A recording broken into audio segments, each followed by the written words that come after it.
출애굽기 33장 12절부터 23절까지 말씀입니다. 다 찾으셨으면 같이 합독하도록 하겠습니다. 시작. 모세가 여호와께 아뢰되 보시옵소서, 주께서 내게 이 백성을 인도하여 올라가라 하시면서 나와 함께 보낼 자를 내게 지시하지 아니하시나이다. 주께서 전에 말씀하시기를 나는 이름으로도 너를 알고 너도 내 앞에 은총을 입었다 하셨사온즉 내가 참으로 주의 목전에 은총을 입었사오면 원하건대 주의 길을 내게 보이사 내게 주를 알리시고 나로 주의 목전에 은총을 입게 하시며 이 족속을 주의 백성으로 여기소서. 여호와께서 이르시되 내가 친히 가리라. 내가 너를 쉬게 하리라. 모세가 여호와께 아뢰되 주께서 친히 가지 아니하시려거든 우리를 이곳에서 올려 보내지 마옵소서. 나와 주의 백성이 주의 목전에 은총을 입은 줄을 무엇으로 알리이까? 주께서 우리와 함께 행하심으로 나와 주의 백성을 천하 만민 중에 구별하심이 아니니이까? 여호와께서 모세에게 이르시되 내가 말하는 이 일도 내가 하리니 너는 내 목전에 은총을 입었고 내가 이름으로도 너를 알미니라. 모세가 이르되 원하건대 주의 영광을 내게 보이소서. 여호와께서 이르시되 내가 내 모든 선한 것을 내 앞으로 지나가게 하고 여호와의 이름을 내 앞에 선포하리라. 나는 은혜 베풀 자에게 은혜를 베풀고 긍휼히 여길 자에게 긍휼을 베푸느니라. 또 이르시되 내가 내 얼굴을 보지 못하리니 나를 보고 살 자가 없음이니라. 여호와께서 또 이르시기를 보라 내 곁에 한 장소가 있으니 너는 그 반석 위에 서라. 내 영광이 지나갈 때에 내가 너를 반석 틈에 두고 내가 지나가도록 내 손으로 너를 덮었다가 손을 거두리니 내가 내 등을 볼 것이요 얼굴은 보지 못하리라. 아멘. 이 시간 개혁교회 우리 26번째 시간으로서 7년 20번째 시간 하나님의 속성 20번째 시간으로서 제목은 하나님의 영광입니다. 하나님의 영광. 하나님의 영광이란 그러한 하나님의 속성을 살펴보도록 하겠습니다. 먼저 신앙고백서 보기 전에 오늘 본문을 다시 한번 살펴보면 본문에 보면 18절이 요절인데 18절에 보면 모세가 이르되 원하건대 주의 영광을 내게 보이소서 그랬습니다. 그래서 모세는 하나님의 영광, 주님의 영광을 보기를 원하는 그런 간절한 소원이 있었습니다. 이것이 모세에게 있어서 가장 큰 소원이었어요. 그래서 우리의 기도의 제목 중에 가장 큰 제목이 무엇이어야 되냐면 하나님의 영광을 내게 보여달라는 제목이 우리의 기도에 있어서 가장 큰 제목이 되어야 됩니다. 왜냐하면 우리의 존재 목적이 하나님의 영광을 위한 것이잖아요. 그런데 하나님의 영광을 위하려면 하나님의 영광을 알아야 되는 거예요. 그리고 하나님의 영광을 반사하는 것이 우리의 사명인데 그러려면 먼저는 우리가 하나님의 영광을 알아야 되는 것이죠. 그렇기 때문에 우리는 영광을 보기를 원해야 됩니다. 이것은 이제 육신적인 눈으로 본다는 것이 아니라 영적인 눈, 즉 믿음의 눈으로 본다는 그런 의미입니다. 오늘 이건 본문의 배경을 설명하면 모세가 이제 십계명을 받고 또 이스라엘 백성들이 이제 하나님만을 섬기겠다고 이 시내산에서 출애굽기 19장부터 24장까지 하나님과 이 언약을 맺습니다. 그 언약은 마치 결혼 언약과 같아서 다른 어떤 우상도 섬기지 않고 하나님만 섬기겠다는 그런 언약을 맺은 것이죠. 그런데 이 이스라엘 백성들이 속히 하나님을 떠나서 금 우상을 섬기게 됩니다. 그럴 때 하나님께서 진노하시고 이제 이 백성과 더 이상은 함께하지 않겠다고 하시면서 이제는 가나안 땅으로 가라. 그러나 내가 너희와 함께 가지 않겠다. 너희와 동행하지 않겠다. 이렇게 말씀을 하시게 되는 것이죠. 그때 모세가 우리와 함께하여 주시옵소서 그렇게 간구하게 됩니다. 그래서 이제 12절에 나와 함께 보낼 자를 내게 지시하지 아니하시나이다. 이렇게 말씀하는 것은 이제 함께 해달라는 말이죠. 하나님께서 우리와 함께 하여 달라는 말이죠. 그래서 이 족속을 주의 백성으로 여기시고 이제는 함께 우리와 동행하여 달라는 말씀을 12절과 13절에서 드리는 것입니다. 그럴 때 이제 여호와께서 내가 친히 가리라 그렇게 말씀을 해주십니다. 근데 모세가 가지 아니하시려거든 우리를 올려보내지 마시옵소서. 이제 확실하게 가달라는 것을 계속 간청을 하게 되는 것이죠. 그러면서 이제는 정말 하나님께서 우리와 함께 하신다는, 정말 여전히 우리와 함께 하신다는 것을 보여달라는 그러한 이제 기도를 드리는 거예요. 하나님께서 함께 안 가겠다 할 때 우리와 함께 가주시옵소서 하면서 이제 하나님 당신을 우리에게 보이시옵소서. 당신의 영광, 주의 영광을 우리에게 보여주시옵소서. 하나님이 우리와 함께 한다는 그 영광, 하나님의 임재의 영광을 우리에게 보여주시옵소서. 이렇게 이제 간구를 한 거예요. 그럴 때 이제 하나님께서 이제 대답을 하시는 것이 이제 19절 말씀입니다. 19절 같이 다시 읽어볼게요. 시작. 여호와께서 이르시되 내가 내 모든 선한 것을 내 앞으로 지나가게 하고 여호와 이름을 내 앞에 선포하리라. 나는 은혜 베풀 자에게 은혜를 베풀고 긍휼히 여길 자에게 긍휼을 베푸느니라. 이제 선한 것이 이제 지나가게 하고 그랬습니다. 그리고 이 선한 것이라 그랬죠. 모든 선한 것. 이런 것이 이제 하나님의 속성들이에요. 그러니까 이 영광이란 건 무엇이냐면 하나님의 이 본질의 이 속성들이 하나님의 영광을 나타내거든요. 그러니까 하나님의 속성들을 다 보여주시겠다는 거예요. 그리고 이름도 하나님의 속성을 가리킵니다. 그래서 하나님의 이름 자체가 여호와 이 자체가 하나님의 속성을 가리키잖아요.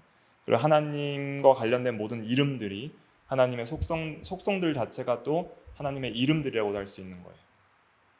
그것을 선포하리라. 그래서 이 어떤 물리적으로 보여주는 것이 아니라 선포하리라, 말씀하리라 이렇게 말씀을 해주고 있습니다. 이제 그 구체적으로 이것이 어떤 내용인지 이제 살펴보도록 할 것이고요. 그 다음에 이제 한 가지 좀 우리가 주목해야 될 것은 무엇이냐면 얼굴을 보지 못하고 이제 등을 볼 것이다 이 말씀을 해주십니다.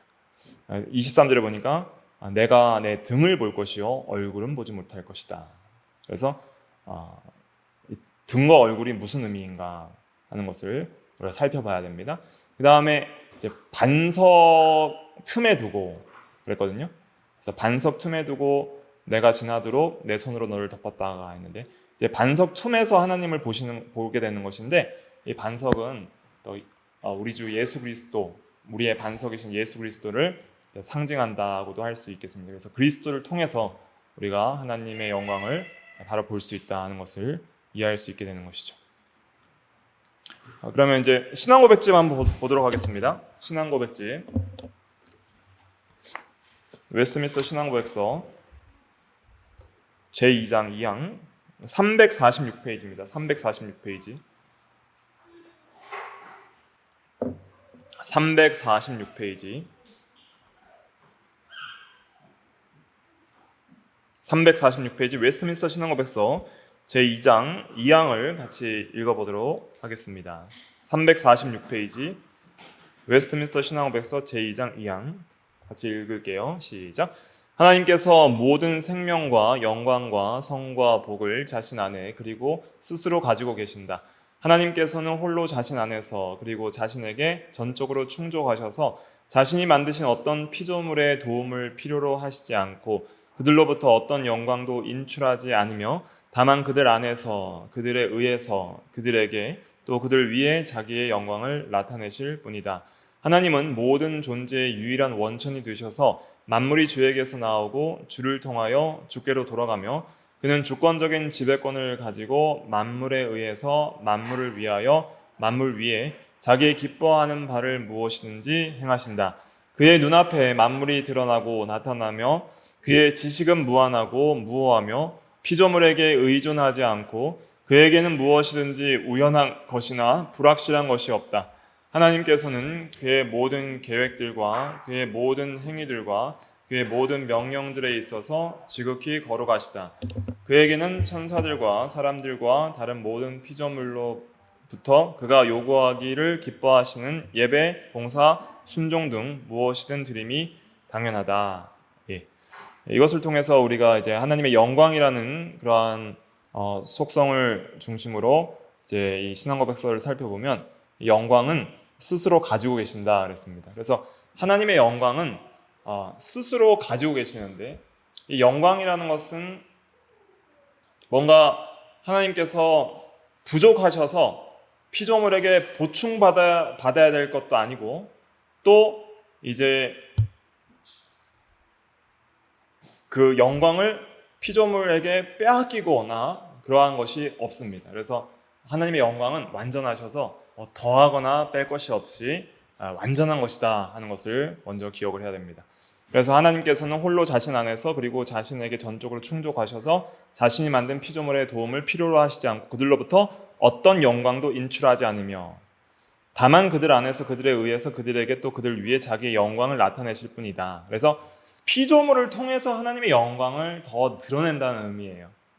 그래서 하나님은 본질적으로 영광의 하나님이시고 영광 그 자체이신데, 그 영광이 증감이 없이 이 창조와 구속의 사건을 통해서, 이 피조 세계를 통해서, 창조와 구속의 역사를 통해서 하나님의 그 본질적 영광을 더 충만하게 반사하고 나타내신다는 것이지, 원래 있는 그 100%를 더 이렇게 드러내는 의미이지 뭐 더 보충받아야 되거나 또 빼앗기거나 하는 것이 없다는 것입니다. 그것을 먼저 우리가 이해를 해야 되는 것입니다.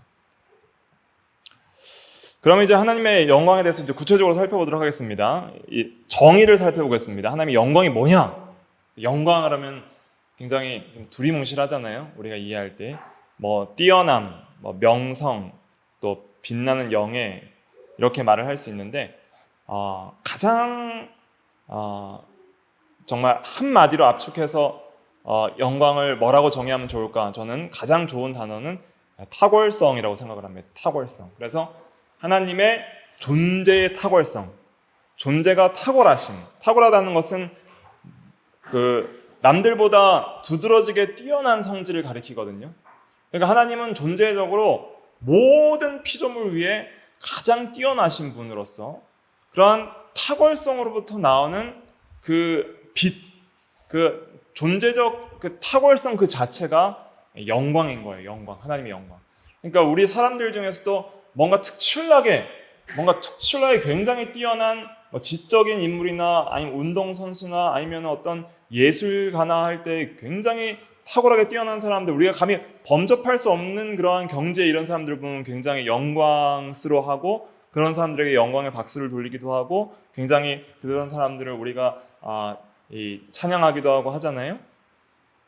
그런데 이 세상에도 그런 영광스러운 사람이 있지만은 하나님은 이러한 피조물과는 가히 비교할 수 없는 지극히 거룩하신 분이고 모든 피조물 위에 구별되신 분이고 어떠한 피조물의 이 영광스러운 어떤 그러한 특징들보다 비교할 수 없는 탁월한 그러한 영광이 있으니, 탁월성이 있으니 그것이 하나님의 영광이다. 그래서 이 탁월성은 하나님의 모든 이 본질과 속성에 있어서 적용이 되는 것입니다. 그래서 모든 속성, 우리가 이제 배운 속성들을 다 종합해서 그 모든 속성들이 다 탁월한 거예요. 지혜, 지식, 진실, 선, 의, 거룩, 사랑, 능력, 이 모든 면에 있어서 어떤 피조물과도 비교할 수 없는 그런 탁월함 그 자체, 그것이 하나님의 영광입니다. 그래서 하나님의 영광은 존재의 탁월성이다. 이것을 다른 말로는 우리가 뭐 아름다움이다, 혹은 또 완전성이라고도 할 수가 있어요. 완전성. 이 영광은 완전성 그리고 아름다움 이런 것과 관련이 있어요. 그러니까 이 영광을 아는 것이 왜 중요하냐면 우리가 하나님을 사랑하려면 어떻게 해야 될까요? 하나님을 사랑하려면 하나님이 사랑스러워야겠죠. 그러니까 사랑스럽지 않은 대상은 억지로 사랑할 수가 없어요. 본성적으로 사랑하려면 하나님은 사랑스러워야 되고, 사랑스러우면 하나님은 아름다우신 분이어야 돼요. 그러니까 하나님의 아름답고 가장 이 세상의 어떤 존재보다, 어떤 세상의 것보다 아름답게 보여야지 하나님은 사랑스러운 거예요. 그러니까 이 아름다움, 하나님의 아름다우심이라는 것은 무엇이냐면 다윗이 그의 시편 27편에 고백을 하게 되는데 한번 찾아볼까요? 시편 27편 시편 27편 4절입니다. 시편 27편 4절. 시편 27편 4절. 구약 821페이지 시편 27편 4절 같이 읽어볼게요. 시작. 내가 여호와께 바라는 한 가지 일 그것을 구하리니 곧 내가 내 평생에 여호와의 집에 살면서 여호와의 아름다움을 바라보며 그의 성전에서 사모하는 그것이라. 여호와의 아름다움을 바라보며 하는 그것이, 한 가지 소원이 있다면, 한 가지 기도 제목이 있다면 그거라는 거예요. 여호와의 아름다움을 바라보는 것. 내가 여호와의 아름다움을 바라보게 하여 주시옵소서. 그러니까 이 아름다움을 보는 것이 다윗의 한 가지 소원. 모세의 소원은 뭐예요? 영광 보는 것이 모세의 소원. 그러니까 이 아름다움은 하나님의 완전성에 대한 미학적 평가예요. 그러니까 하나님의 완전하신 그 본질과 속성들, 그것이 영광인데 그것을 우리가 미학적으로 평가할 때는 아름답다 이렇게 평가를 하는 거예요. 그러니까 하나님은 이 세상에 어떤 존재보다 아름다우신 분이에요. 그러니까 사랑스러우신 분이고, 그리고 하나님은 영광스럽다는 것은 하나님은 두렵고 떨림으로 이렇게 경외해야 될 분이라는 것이고, 또 하나님은 우리가 온전히 의지해야 될 분이라는 것이고, 하나님은 합당한 예배와 찬양과 존귀를 받으시기에 합당한 분이라는 것이고, 그러한 그 하나님에 대한 바른 예배자로서의 이 믿음과 사랑과 소망에 대한 그 인식들이 어떻게 생기냐면 이 영광에 대한 바른 인식이 생기면서 생기는 거예요. 그러니까 우리가 지금까지 하나님의 속성을 지금 벌써 20번째 시간으로서 배우잖아요. 20번째 시간이죠. 20번째 시간으로서 배우는데 그 모든 속성들이 다 하나님의 영광을 나타내는 거예요. 그 모든 속성들을 우리가 교리적으로 종합하면서 진리 안에서 우리가 묵상하면서 그것을 되새김질하고 그 진리의 깊이를 깨닫길 원하고 하나님을 묵상할 때에 그 속에서 하나님의 영광들을 우리가 느끼고 거기서 하나님을 두려워하는 마음, 하나님을 사랑하는 마음, 하나님을 존경하는 마음, 또 하나님을 의지하고 하나님께 소망을 두고 하는 그러한 마음들이 우리 마음속에 풍성해져야 되는 것이죠. 그것이 하나님의 영광을 아는 지식에서 자라나는 성도의 특징이라 할 수가 있겠습니다. 그럼 이제 영광의 종류를 살펴보겠습니다. 종류. 그렇게 어렵지는 않습니다. 세 가지로 나누어서 이제 구분해서 살펴봐야 됩니다. 먼저는 이제 본질적 영광이 있어요. 본질적 영광. 본체적 영광이라고 할 수 있는데 이것은 하나님의 본질, 그리고 혹은 속성이죠. 본질과 속성은 동일시된다고 여러 번 말씀드렸습니다. 단일성을 하면서. 이 본질적 영광은 하나님 자신이 가지고 있는 그 완전한 영광 그 자체예요. 그런데 이 하나님의 영광의 본질을 인간이 직접 볼 수 있어요? 없어요? 없어요. 왜냐하면 내 얼굴을 보지 못하리니 내 얼굴을 보고 살 자가 없음이라 그랬죠. 그러니까 이게 본질적 영광은 마치 하나님의 얼굴 같아요. 얼굴. 아까 출애굽기 33장에 읽은. 그래서 이 본질적 영광을 직접 보실 수 있는 분은 삼위일체 하나님밖에 없어요. 성부와 성자와 성령만이 이 본질적 영광을 직접 보시는 거예요. 그러면 이 본질적 영광을 직접 볼 수 없기 때문에 하나님께서는 피조된 존재인 인간들에게 볼 수 있는 방식으로 자신을 드러내 보이시니 그걸 계시라고 하는데, 감추어졌던 것을 열어서 보이심, 감추어졌던 것을 열어서 보이심, 이것이 계시인데 그 계시된 영광, 이것을 이제 우리는 볼 수 있는 거예요. 이걸 이제 등이라고 표현을 하신 겁니다. 등. 내가 지나간 후에, 본질적 영광이 지나간 후에 계시된 영광, 이것을 보리라.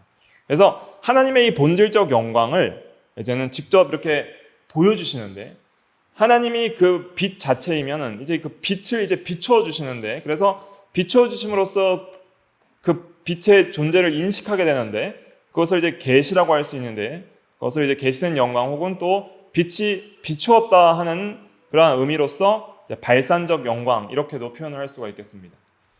그래서 특별히 계시는 어떤 계시와 어떤 계시가 있다고 했어요? 일반 계시와 특별 계시가 있다고 그랬죠. 그래서 이 일반 계시와 특별 계시들을 통해서 하나님의 영광이 무엇인지를 우리가 실제로 인식할 수 있게 해주시는 거예요. 그러면 이 계시된 영광을 구원받은 성도가 인식함으로써 하나님의 영광을 비로소 알게 되는 것이죠. 그러니까 예수 그리스도를 믿는다는 것은 그리스도의 얼굴에 있는 하나님의 영광을 아는 빛을 비추임을 받은 거예요. 고린도후서 5장에서 말하는 것처럼. 그래서 예수 그리스도를 통해서 하나님의 영광을 인식하게 되는 것이 구원이에요.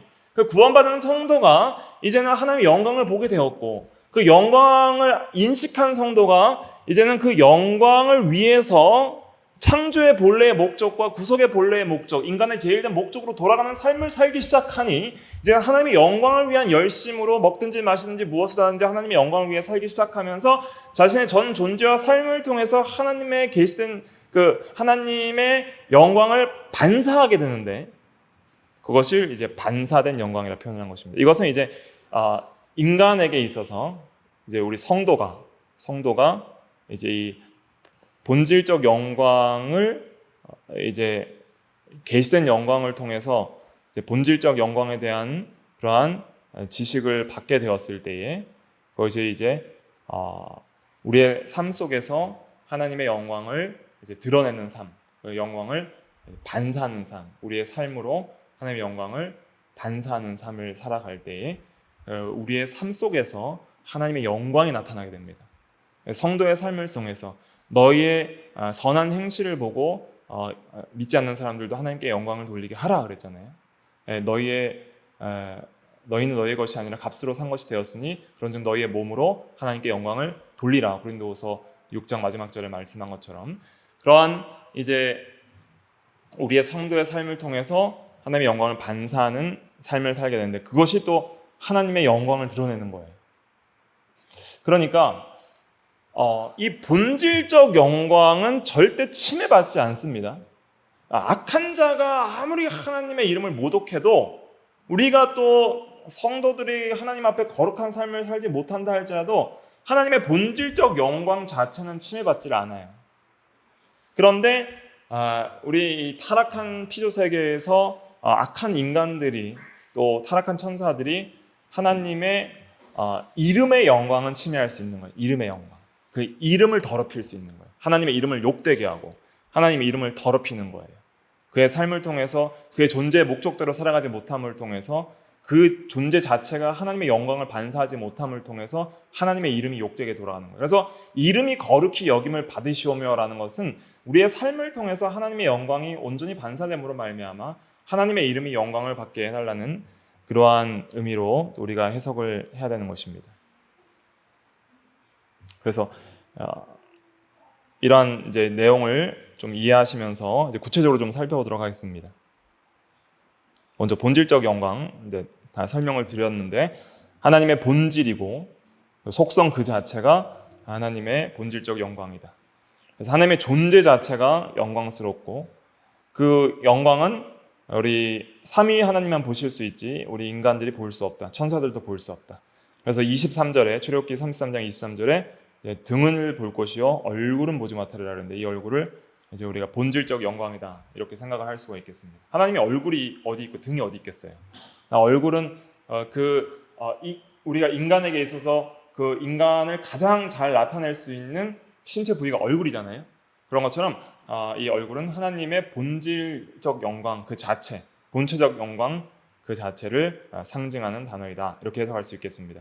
두 번째 이제 계시된 영광이 있는데 계시된 영광에는 이제 일반 계시와 특별 계시가 있습니다. 그래서 하나님께서 창조하신 모든 이 피조 세계를 통해서 하나님께서 영광을 드러내세요. 시편 8편 1절에 보면 여호와 우리 주여 주의 이름이 온 땅에 어찌 그리 아름다운지요 주의 영광이 하늘을 덮었나이다. 그래서 피조 세계 자체가 하나님의 영광을 나타낸다고 찬양하고 있습니다. 시편 19편 1절은 또 요절인데 한번 같이 읽어볼게요. 시작. 하늘이 하나님의 영광을 선포하고 궁창이 그의 손으로 하신 일을 나타내는도다. 그래서 하늘 또 궁창도 같은 의미인데 그러한 피조 세계가 하나님의 영광을 선포한다 그랬습니다. 그래서 창세로부터 그의 보이지 아니하는 것들 곧 그의 영원하신 능력과 신성 이것이 이제 하나님의 속성이잖아요.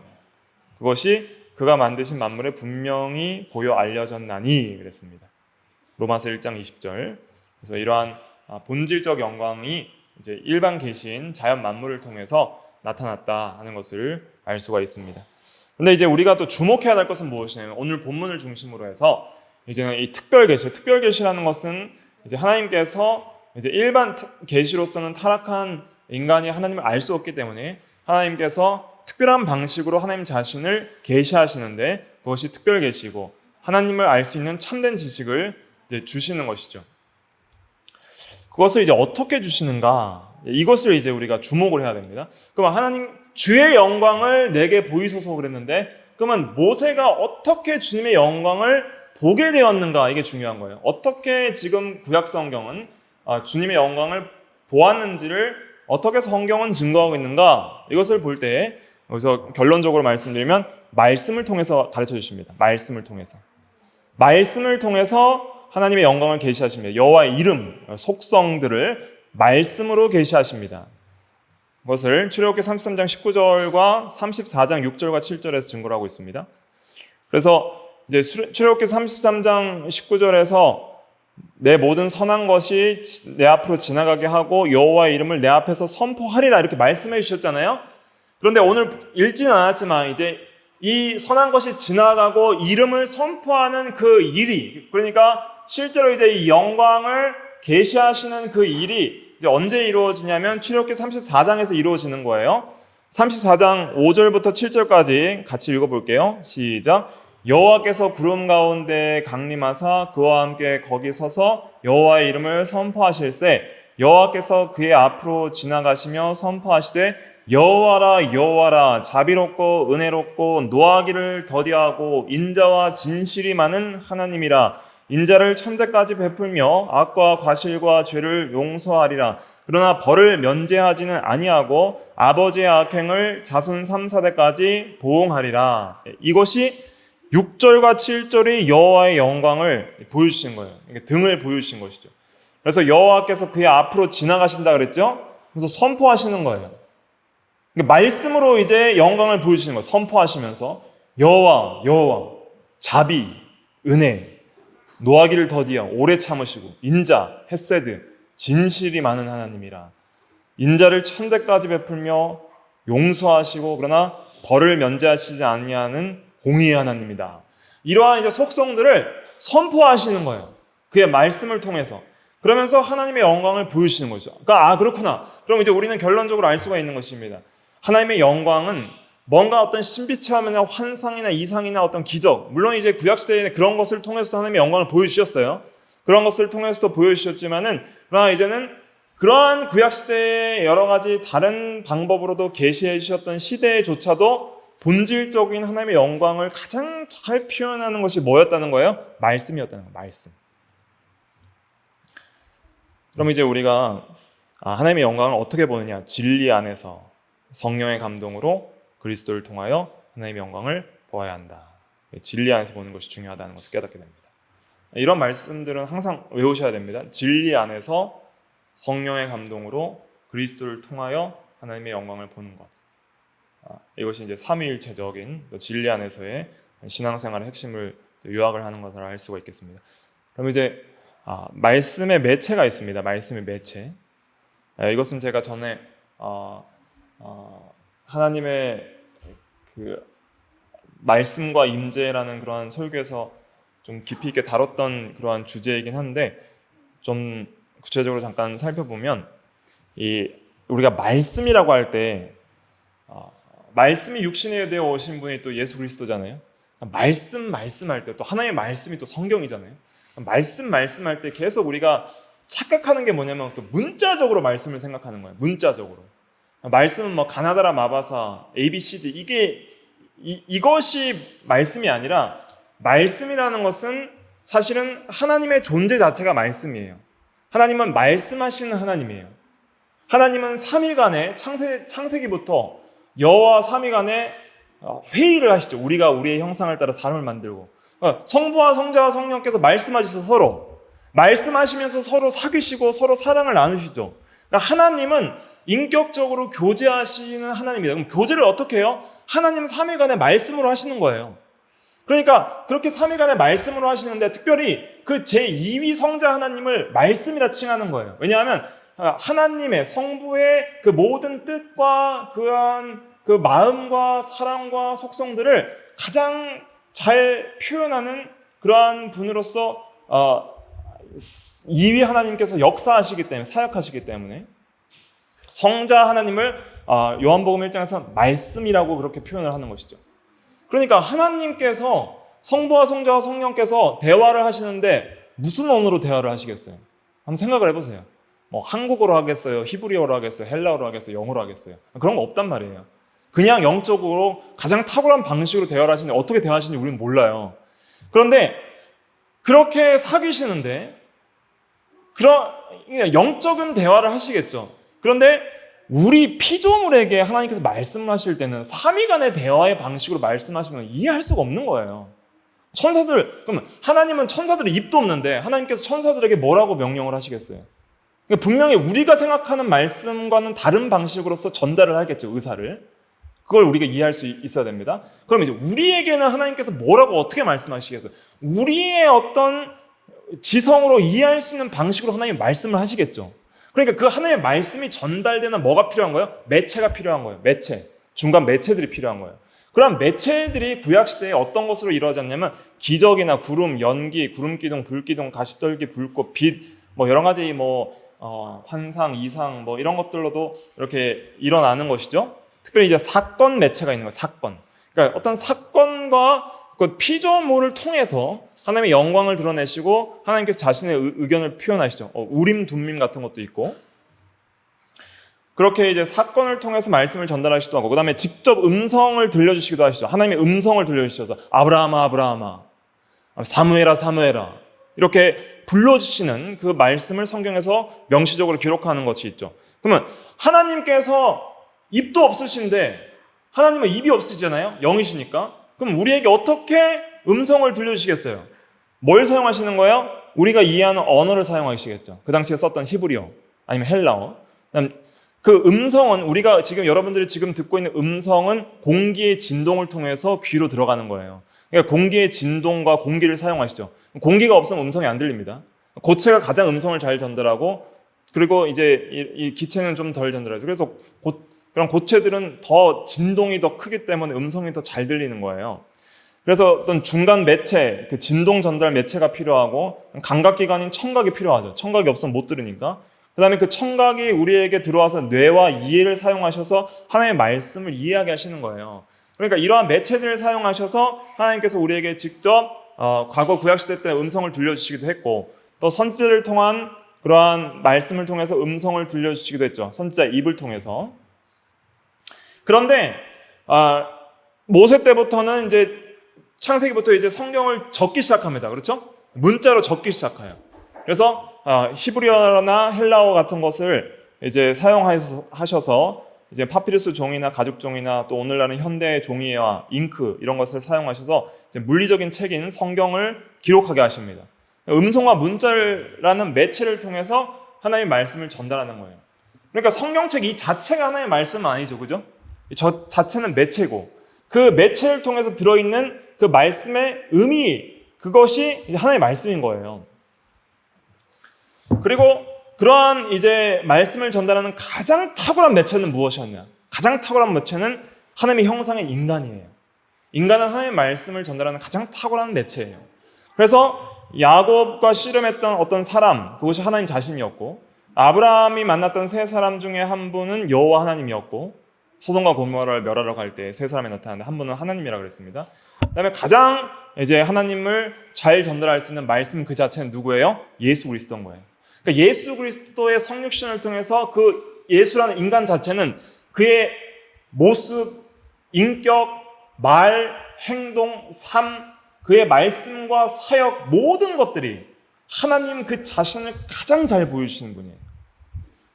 그래서 예수 그리스도는 하나님의 말씀 그 자체인 거예요.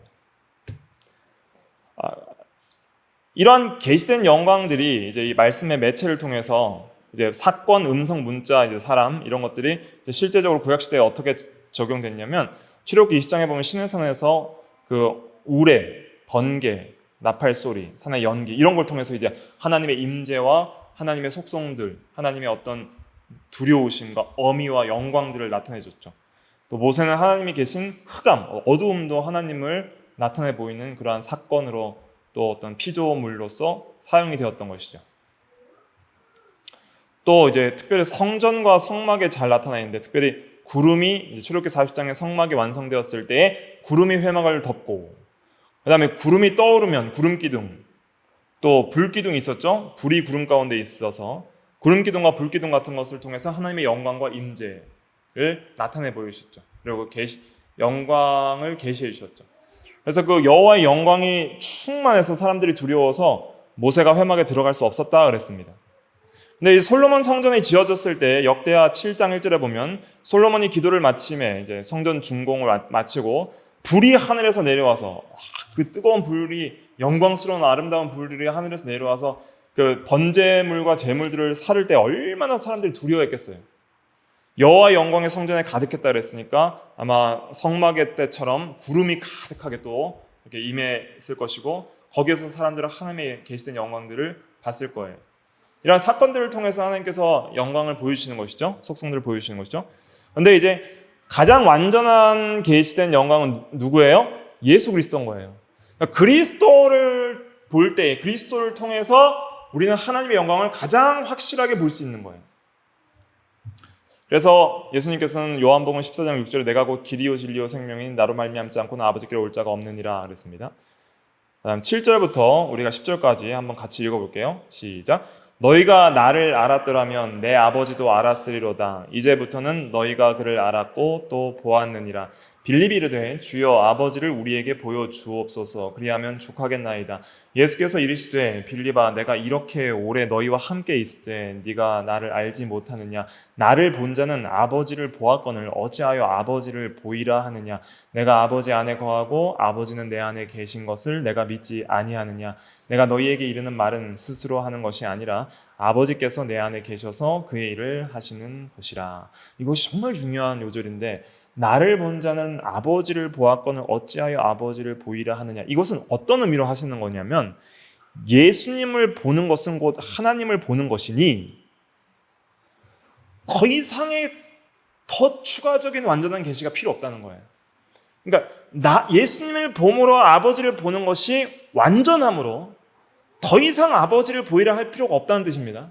그러니까 예수님께서 하나님의 계시의 완전성 그 자체예요. 그러니까 신약시대에 예수님이 육신적으로 초림했을 때에는 그때는 신약성경이 완성되지 않을 때이니까 하나님을 아는 지식이 신약시대의 초림 때에 제자들에게는 하나님을 아는 지식이 누구를 통해서 가장 찬란하게 계시되고 있는 거예요? 예수 그리스도 그 자체를 통해서 가장 찬란하게 계시되고 있었던 것이죠.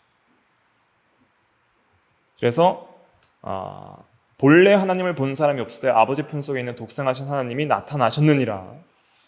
자, 14절, 1장 14절 같이 읽어볼게요. 시작. 말씀이 육신이 되어 우리 가운데 거하심에 우리가 그의 영광을 보니 아버지의 독생자의 영광이요 은혜와 진리가 충만하더라.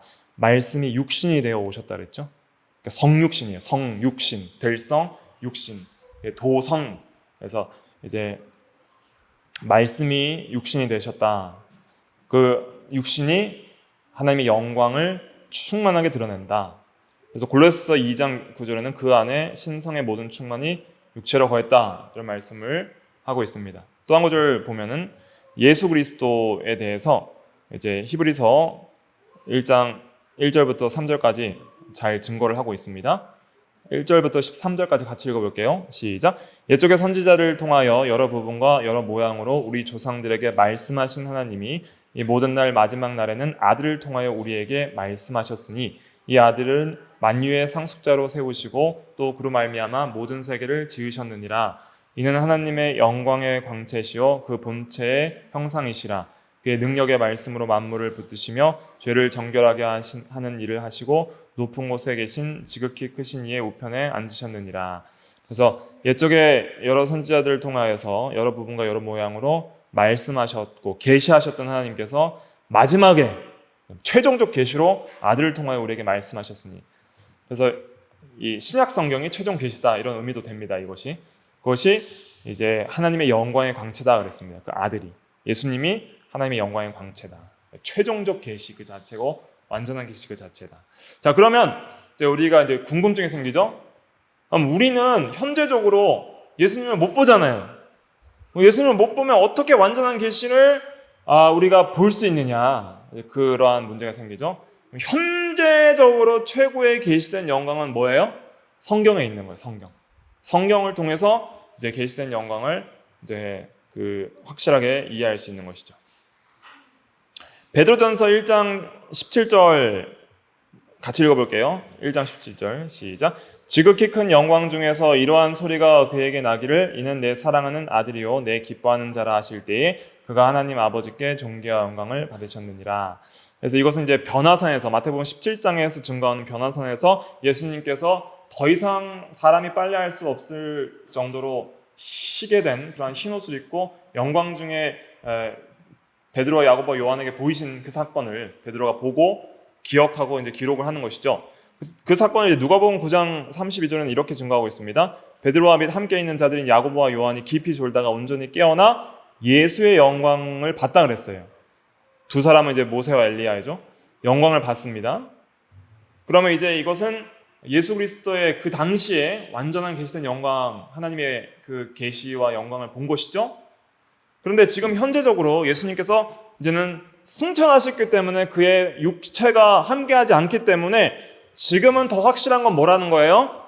성경이라는 거예요. 19절에. 이것이 5절입니다.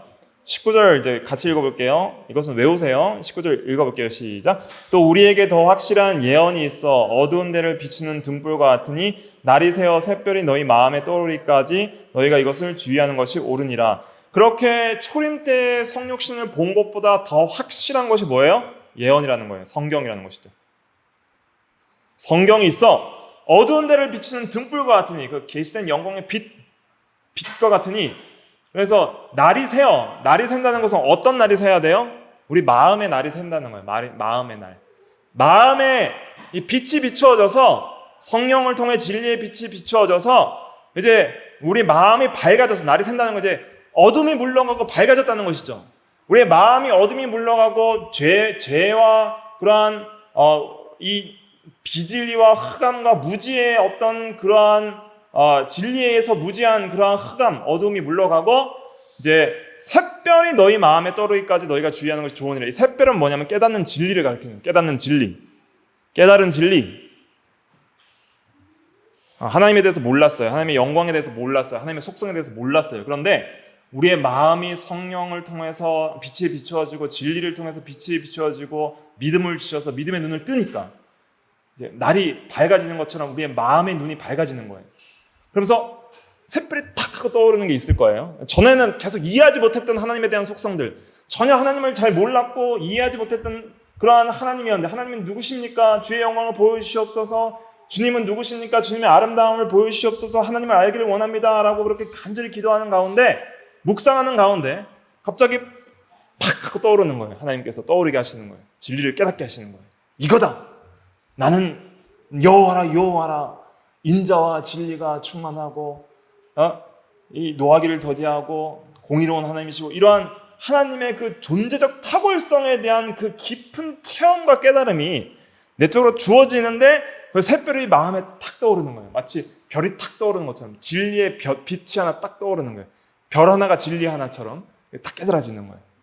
그래서 그것이 깨달아지기까지 주의하는 것이 옳으니라. 함부로 그렇게 해석하거나 판단해서는 안 되고, 깨달을 때까지, 하나님께서 알게 해주실 때까지 그렇게 오래 참고 기다리며 묵상하고 배우기를 힘써라.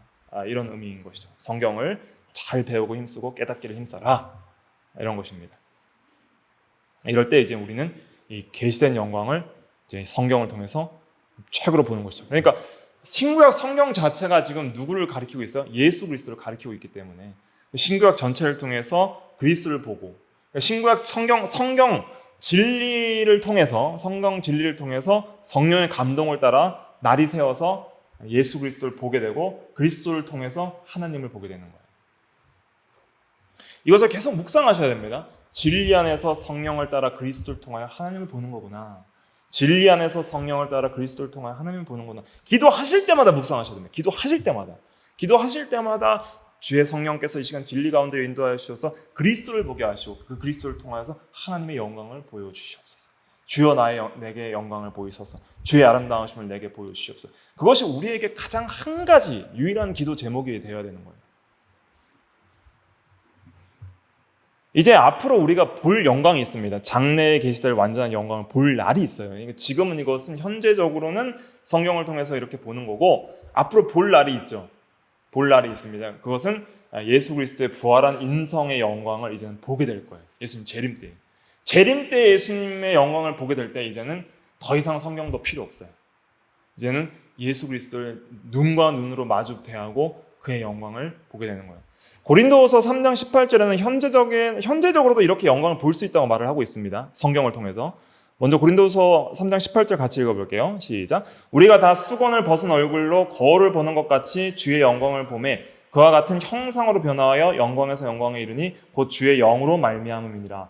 성령을 통해서 진리 안에서 우리가 참 주의 영광을 현재적으로도 볼 수 있다는 거예요. 그러나 미래적으로 이제 볼 것을 이제 요한일서와 고린도전서에 증거를 하고 있는데, 먼저 미래적으로 요한일서 3장 2절과 3절을 같이 읽어볼게요. 시작. 사랑하는 자들아, 우리가 지금은 하나님의 자녀라. 장래에 어떻게 될지는 아직 나타나지 아니하였으나 그가 나타나시면 우리가 그와 같을 줄을 아는 것은 그의 참모습 그대로 볼 것이기 때문이니 주를 향하여 이 소망을 가진 자마다 그의 깨끗하심과 같이 자기를 깨끗하게 하느니라. 아멘. 이 5절입니다. 그래서 우리가 어떻게 될지는 아직 나타나지 않아서 그 주의 완전한 영광, 부활한 그 재림주의 영광을 아직은 못 본다는 거예요.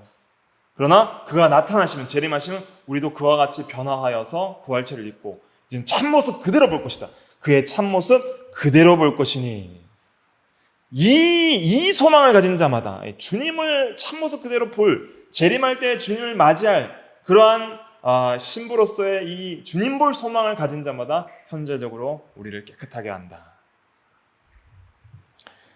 고린도전서 13장 12절 같이 읽어볼게요. 시작. 우리가 지금은 거울로 보는 것 같이 희미하나 그때에는 얼굴과 얼굴을 대하여 볼 것이요 지금은 내가 부분적으로 아나 그때에는 주께서 나를 아신 것 같이 내가 온전히 알리라. 지금은 이제 이러한 성경 진리를 통해서 보는 것은 굉장히 희미해요. 왜냐하면 우리의 죄성 때문에 가려지는 것이 너무 많아요. 그리고 또 우리는 현재적으로는 보는 것으로 행하지 아니하고 믿음으로 행한다 하는 말이 있어요. 그리고 너희가 예수 그리스도를 보지 못하나 사랑하는도다. 지금도 보지 못하지만 말할 수 없는 영광스러운 즐거움으로 즐거워하느니 믿음의 결국 영혼의 구원을 받음이라. 베드로전서 1장에. 그러니까 우리가 지금은 보지 못하지만은 그러나 믿음으로 보고 믿음으로 사랑하는 거예요. 그러나 좀 그래서 희미하죠. 그리고 또 우리의 죄악들이 가로막기 때문에 희미하죠. 거울로 보는 것 같아요. 옛날 거울은 오늘날 같은 좋은 거울이 아니라 청동 거울처럼 희미한 거울입니다. 그래서 희미하다고 하는 거예요. 그런데 얼굴과 얼굴을 대하여 볼 것이요. 부분적으로 지금 알죠. 성경을 우리가 아무리 공부를 해도, 목사라고 해도 너무 부분적으로 알죠. 완전한 영광 그 자체에 비하면 너무 부분적이에요. 그러나 이제는 그 부활의 영광체를 그대로 볼 때에는 우리는 이제 온전하게 알 때가 올 것이다. 그런데 그 영광을 볼 때에 그 아는 수준이 다 다릅니다. 현재적으로 성화를 이루어 나가서 깨끗해진 만큼, 자라난 신부가 된 만큼, 장성한 신부가 된 만큼 그 영광을 인식하고 기뻐하는 즐거움은 차등이 있습니다. 그러니까 이 소망을 가진 자마다 그 영광을 더 잘 볼 수 있게 하기 위하여 깨끗한 신부, 자라나는 신부가 되도록 노력한다는 거예요. 그래서 이제 마지막으로 이제 반사된 영광하고 이제 적용까지 해야 되는데, 반사된 영광하고 마칠게요. 반사된 영광은 뭐냐면 이제 우리가 하나님의 영광을 이제 반사해야 돼요. 성경의 진리를 통해서 하나님의 영광을 많이 알고 이제 반사를 해야 돼요. 그래서 반사하는 것은 뭐냐면 하나님의 영광을 먼저 인정해야 돼요. 알고 하나님의 영광스러움 인정하고 찬양하고 거룩한 삶을 통해서 반사하는 겁니다. 어떻게 살아야 되는가? 예수님처럼 살면 돼요. 예수님은 하나님의 완전한 계시된 영광이자 본체의 영광 자체이고, 예수님은 신성으로는 예수님은 다 아까 말한 세 가지 영광 다를 나타내는 분이에요. 그러니까 본질적 영광은 신성으로 나타내시고, 그의 인성으로는 계시된 영광을 나타내시고, 또한 그의 인성으로는 또 우리가 반사해야 될 영광도 다 나타내시는 거예요. 그분은 참된 참 신이신 동시에 인간이시기 때문에 그러니까 완전한 계시된 영광이자 반사된 영광이니까 예수님처럼 살면 우리 인간으로서는 완전히 반사된 영광을 드러내는 삶을 살 수가 있는 것이죠. 예수님께서는 특별히 그의 십자가를 통해서 드러났기 때문에 우리도 그리스도와 함께 죽고 그리스도와 함께 살 때에 하나님의 영광을 반사하는 거예요. 그러니까 오늘날 어떤 사람들은 내가 막 내 세상에서 성공해서 뭐 연예대상 받을 때 연예인들이 뭐 하나님께 영광을 돌립니다. 뭐 축구 선수가 골 넣었을 때 하나님께 영광을 돌립니다. 뭐 피아니스트가 성공했을 때 하나님께 영광을 돌립니다. 물론 뭐 그렇게 말을 통해서 영광을 돌리는 것도 중요한 부분이긴 하지만 그냥 그것이 본질적인 것이 아니라 우리가 정말 그리스도를 닮아가고 그리스도와 함께 살 때에, 그래서 그리스도의 성품이 우리 가운데서 반영이 될 때에, 그러니까 우리의 거룩한 삶과 성화는 그리스도를 드러내는 거예요. 하나님의 영광을 드러내는 거예요. 그리스도가 내 안에서 편지로 읽혀지는 것이고 이제는 내가 사는 것이 아니라 그리스도께서 내 안에 사시는 삶을 사는 거예요.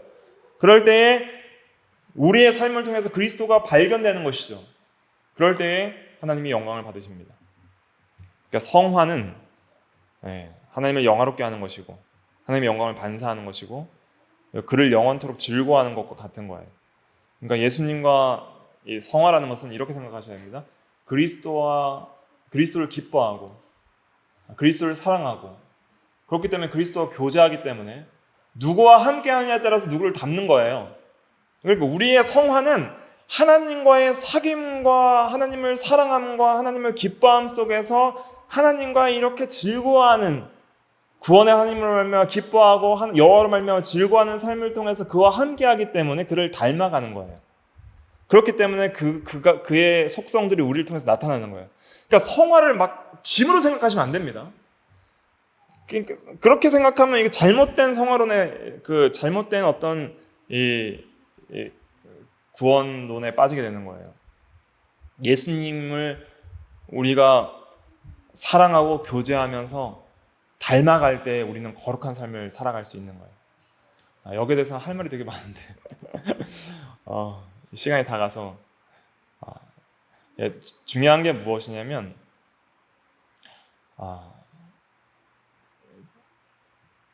정말 주님으로서 만족하고 주님으로서 주님을 기뻐하는 삶이 되지 않는 이상은, 그러니까 성화에 있어서 핵심은 뭐냐면 주님으로 기뻐하는 삶을 사는 건데, 우리가 하나님으로 말미암아 기뻐하지 않으면 하나님의 기쁨과도 관련되는 것인데, 그렇지 않으면 우리는 죄악을 사랑할 수밖에 없는 존재예요.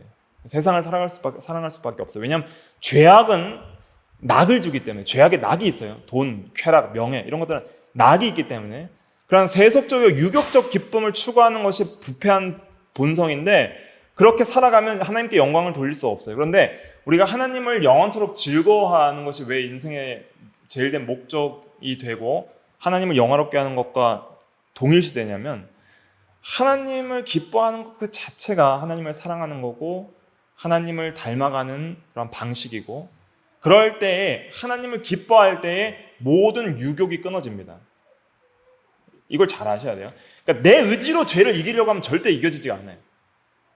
그러니까 그리스도를 통해서 그리스도를 깊이 사랑할 때, 그리스도가 나한테 가장 귀하게 여겨질 때, 그것이 보하고 진주일 때, 예수 그리스도 안식이 가장 고귀함을 인하여 다른 모든 것이 배선물로 여겨질 때, 그리스도로 말미암아 가장 즐거워할 그 세계에 들어갈 때 비로소 죄를 이기는 것이지, 하나님을 전혀 기뻐하지도 않으면서 내가 죄를 이기려고 애를 쓰면 내 힘으로 이기다 보면 그거는 바리새인들처럼 그러한 잘못된 경건으로 들어갈 수밖에 없어요. 근데 진짜 경건은 어디에 있냐면, 하나님으로 말미암아 기뻐해서 세상 모든 즐거움은 상대적 가치가 너무 없어질 때, 그때 비로소 진정한 성화가 이루어지고 그 삶을 통해서 하나님을 닮아가게 되고 하나님의 영광이 반사될 수밖에 없는 거예요. 그러니까 이 세계에 들어가려면 하나님을 알아야 됩니다. 하나님을 아는 지식, 이 속성을 왜 계속 이렇게 깊이 끌면서 개혁교육을 빨리빨리 나가야 되는데 왜 지금 20번째까지 하냐면, 하나님을 너무 모르기 때문이에요. 우리가, 저도 그렇고. 하나님을 알고 즐거워하는 그 세계에 들어가는 그러한 세계를 맛봐야지 비로소 세상적 유욕이 끊어지는 거예요. 그러니까 하나님으로 말미암아 즐거워하지 않으면 그러한 그리스도인들은 이름만 그리스도인이요 굉장히 유격적 그리스도인이 될 것입니다. 그러니까 하나님으로 말미암아 즐거워하지 않는 그리스도인의 삶의 특징들을 한번 보세요. 형식적으로 나와서 예배하고 그리스도인이라는 직분을 가지고 집사, 장로, 목사라는 직분을 가지면은 그냥 세상을 가장 기뻐하면서 사는 거예요. 세상을 가장 기뻐하면서. 그러한 삶에는 하나님의 영광을 드러낼 수 없습니다. 뭔가 존재적으로 세상과 다른 탁월성이 우리의 삶을 통해 나와야 되는 거예요. 하나님의 탁월성이 우리의 삶을 통해서 나와야 돼요. 히브리서 11장에 증거하는 믿음의 그러한 사람들을 통해서 이러한 사람은 세상에 감당하지 못하였다 하는 그냥 뭔가 존재적 탁월성이 나오는데 그것이 어디에서 나왔냐면 하나님을 닮고 하나님을 기뻐하는 삶 속에서 세상 사람들이 알 수 없는 놀라운 탁월성이 나와요. 당신은 도대체 어떻게 그렇게 살 수 있습니까? 나도 예수 믿으면 당신처럼 될 수 있습니까? 그럴 때 전도가 되는 거예요. 기도하겠습니다. 시간이 많이 갔습니다. 기도하겠습니다. 거룩하신 하나님 감사합니다. 하나님의 영광을 보게 하여 주시옵소서.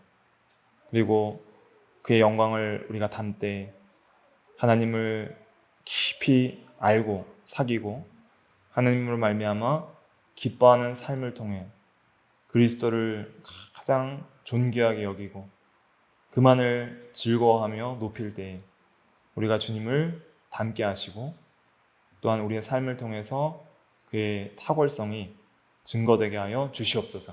예수님의 이름으로 기도하옵나이다. 아멘.